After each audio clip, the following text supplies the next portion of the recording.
Chers élèves, je vous salue encore une fois. Aujourd'hui, j'aborderai un aspect très important du réveil des consciences en littérature négro-africaine, ce que nous appelons communément littérature africaine. Aujourd'hui, dans le cadre de l'étude de la thématique de la prise de conscience en littérature négro-africaine d'expression française, je vais m'intéresser, je disais tantôt, à un aspect particulier, celui de la critique de la négritude. Mais avant d'aborder la critique de la négritude à proprement dit, il est nécessaire que nous rappelions un certain nombre d'éléments autour de la question de la négritude. D'abord, qu'est-ce que la négritude? Quels étaient ses objectifs et quelles furent les critiques qui ont été formulées contre elle? À titre de rappel, je dirais que la négritude est un mouvement littéraire. La négritude est un mouvement littéraire. La négritude est un mouvement littéraire.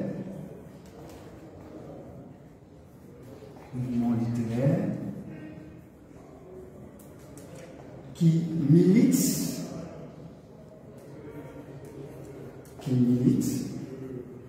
pour la défense des droits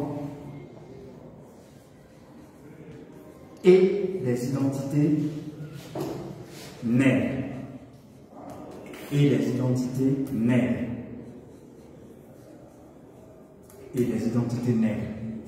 Et pour être plus simple, la négritude, c'est aussi une idée.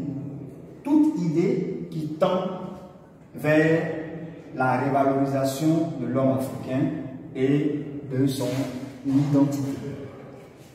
Il faut rappeler que le mouvement de la négritude est un mouvement né en réaction contre la colonisation. Un mouvement né en réaction contre la violence coloniale, contre le racisme qui était exercé contre les populations noires d'Afrique et les Antilles. Naturellement, face à l'oppression dont les Africains étaient victimes, la négritude allait mettre sous la plume de l'intelligentsia noire. La négritude allait mettre sous la plume de l'intelligentsia noire qui étudiait principalement en France. On peut citer les précurseurs de la négritude tels que Aimé Césaire, Léon Gontran Damas ou autres Léopold Sédar Senghor du Sénégal. Je disais tantôt qu'après avoir défini le concept ou le mouvement de la négritude, je m'attellerai à donner les grands objectifs que ce mouvement s'était fixé dès sa naissance. Le mouvement de la négritude, dès sa naissance, s'était fixé principalement pour objectifs, des objectifs autant culturels que politiques. La négritude avait pour objectif l'affirmation de l'identité noire. Affirmation de l'identité noire. Affirmation de l'identité noire. C'était un des premiers objectifs du mouvement de la négritude. Ensuite, elle se fixait également pour objectif la révalorisation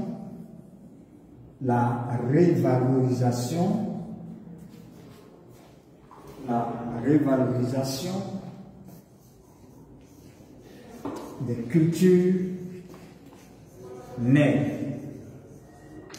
qui avaient été d'antan bafouées par le régime colonial. et un objectif politique. C'est l'émancipation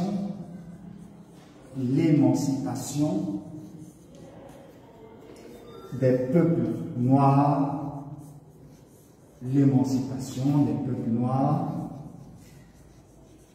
opprimés.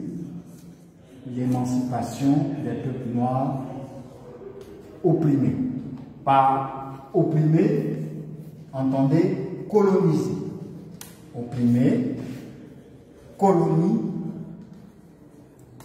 coloniser. Oppression, colonisation. Colonisation ou absence de liberté. Alors, ayant défini le mouvement de la négritude et fixé ses objectifs d'antan, il nous revient à présent d'aborder l'élément central qui intéressait notre cours, c'est-à-dire la critique de la négritude. Si la naissance du mouvement de la négritude a, dès le départ, emporté l'engouement de la très grande majorité de l'intelligentsia noire, vu les objectifs qu'elle s'était fixés au départ, il n'en demeure pas moins que certains intellectuels noirs, qu'ils soient d'Afrique noire ou qu'ils soient des Antilles, voyaient mal ce mouvement qu'était la négritude. C'est pourquoi ces intellectuels vont objecter, vont exprimer un certain nombre de désaccords quant aux objectifs, quant aux mécanismes même qui animent le mouvement de la négritude. Ainsi, différentes critiques seront formulées contre le mouvement de la négritude. Ces critiques, elles sont très variées. Voyons quelques-unes de ces critiques sur le dit mouvement. Donc, en toi, nous verrons critique de la négritude. Critique de la négritude. Critique de la négritude. La première critique que nous allons édicter en ce qui concerne le mouvement de la négritude, c'était son caractère passif. Naturellement, certains intellectuels estimaient que le mouvement de la négritude manquait d'efficacité parce que le dit mouvement serait passif. Le dit mouvement n'agirait pas suffisamment pour le développement des peuples noirs. Le dit mouvement se contenterait de clamer une africanité, de clamer une négritude qui ne servait pas à grand chose au monde africain. C'est pourquoi le ténor ou l'un des ténors d'un mouvement que l'on pourrait considérer comme le mouvement rival de la négritude, c'est-à-dire le mouvement d'identité dans le monde anglophone, avec le Nigérian Wole Soyinka, ce dernier écrit. Wole Soyinka, qui appartient au mouvement anglophone de African Personality, c'est l'équivalent African Personality,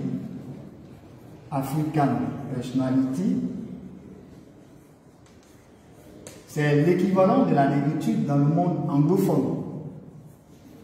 Alors, Wole Soyinka, qui estimait que les auteurs francophones de la négritude étaient un tant soit peu passifs, pour ne pas dire inactifs, face aux véritables problèmes qui menaçaient les peuples africains, soutient ceci. Le tigre n'affirme pas. Le tigre n'affirme pas sa tigritude. Le tigre n'affirme pas sa tigritude il bondit sur sa proie et la dévore. Il bondit sur sa proie et la dévore. C'est le point de vue du Nigérian Wole Soyinka. Wole Soyinka.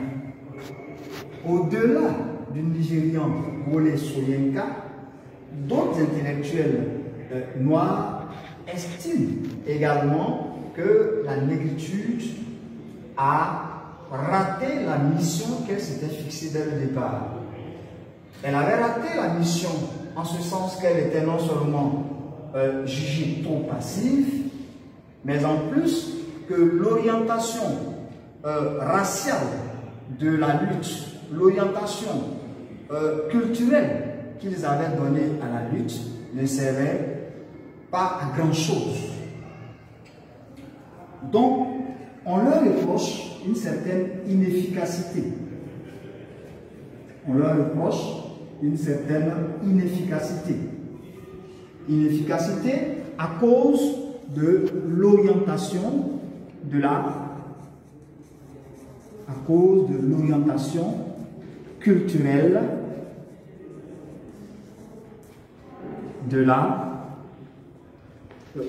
donc à cause de l'orientation culturelle du combat. Voilà, du combat. Alors, on peut bien justifier ce choix chez les auteurs africains qui avaient cru bon d'orienter le combat de la négritude dans le sens de la défense de l'identité et des cultures noires, parce que la première injure qui avait été faite à l'Afrique était d'abord culturelle. Le continent avait été fustigé, le continent avait été blessé dans sa dignité quand elle a été qualifiée de table rase culturelle. Donc pour les tenants de la négritude, il était donc essentiel que la lutte, avant d'être politique, soit d'abord culturelle. Alors, pour le Martiniquais Frantz Fanon, dans Les damnés de la terre, voici ce que Frantz Fanon soutient.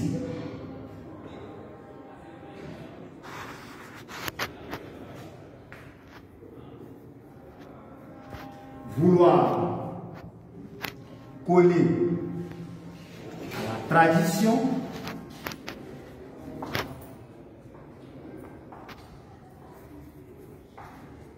ou réactualiser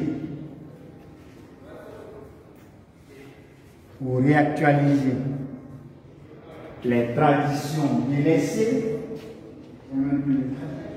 ou réactualiser les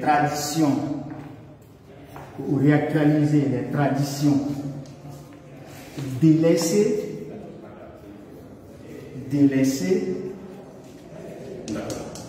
c'est non seulement aller contre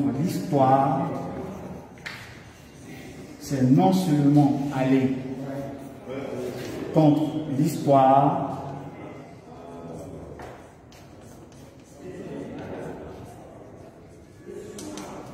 mais contre son peuple.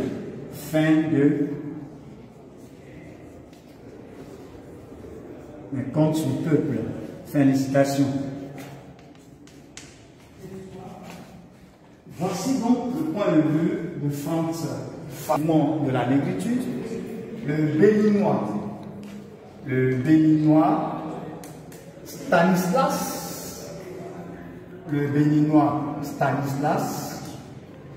Adotevi écrit dans Négritude et Négrologue: il n'y a plus de place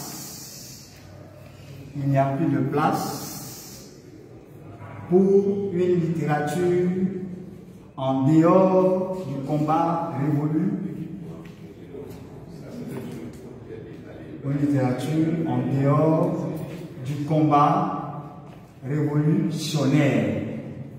En dehors du combat révolutionnaire. En dehors du combat révolutionnaire. Lui aussi, jugeant le mouvement de la négritude inefficace dans son action et dans sa formulation. Une autre critique vient encore alourdir le passif de la négritude. C'est celle de l'auteur français Jean-Paul Sartre. Jean-Paul Sartre. Jean-Paul Sartre, auteur français, lui aussi va critiquer un autre aspect de la négritude, c'est-à-dire le caractère racial de la négritude. Le caractère racial de la négritude, racialisation de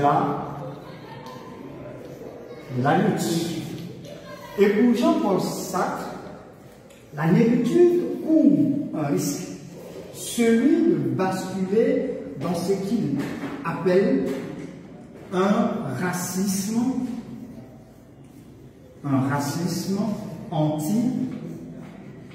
anti-racial.